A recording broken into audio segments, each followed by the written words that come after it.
Hello everyone, welcome to MTG Card Speculations and Finances. This is Frank from MTG Unlimited, and in this show I'll be talking about my speculations for certain cards and certain sets, and today I'll be focusing on Return to Ravnica. RTR block as a whole was a pretty good block. I personally think Return to Ravnica was the best set in the last three blocks.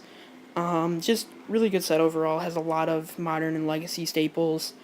I recommend investing in these cards and also just booster boxes as a whole. Just a great set. So let's get into the cards here. Up first, you can see Abrupt Decay. Abrupt Decay is a modern and legacy staple. It's one of the better removal spells in the formats, and just kind of an answer to almost everything in the format as well. He's at 12 to 13-ish right now. I'd expect to see him go well over 20. Just a great removal spell all around. I'd recommend getting a playset or two of this right now before it goes up. Yeah. So, the next card is Deathray Shaman. Pretty good creature overall.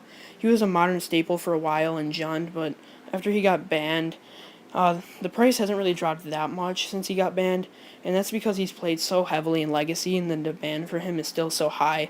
He's played very heavily in Legacy, and also the modern speculators will continually drive up the price of Deathray Shaman in the hopes that he might get unbanned in Modern.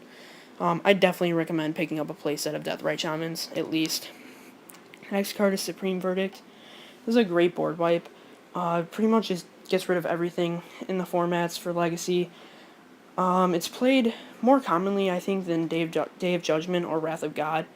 The color combo might seem a little bit off, but a blue-white or blue-white-red control deck is pretty much the deck that's going to want to be playing this card. Yeah, I'd recommend getting a playset of him. I think he'll go up from 4 to maybe 8 to 10-ish. The next card is Detention Sphere. This card sees some legacy play. Not enough to drive up the price like crazy, but still a pretty good removal spell overall. Pretty much a good answer to any card in Legacy. It's only about $2 right now, so I'd recommend getting a playset or two of him.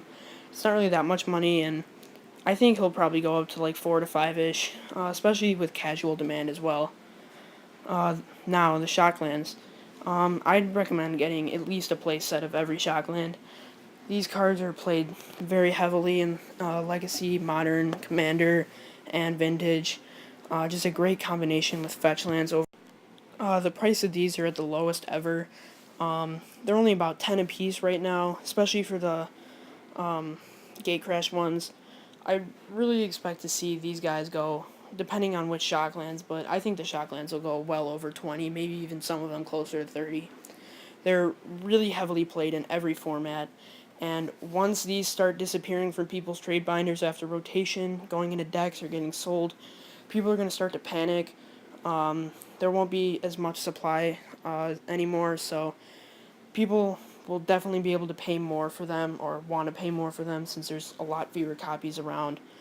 The Shocklands specifically that I see going up the most are Steam Vents, Overgrown Tomb, and Stomping Ground, just because they're so heavily played in Legacy and Modern in decks like America Control, Storm, and Zoo. Just great all-around cards. I definitely recommend getting as many of these as you can. So, thanks for watching. If you could please hit that like or subscribe button and tell your friends about my channel, that would be great.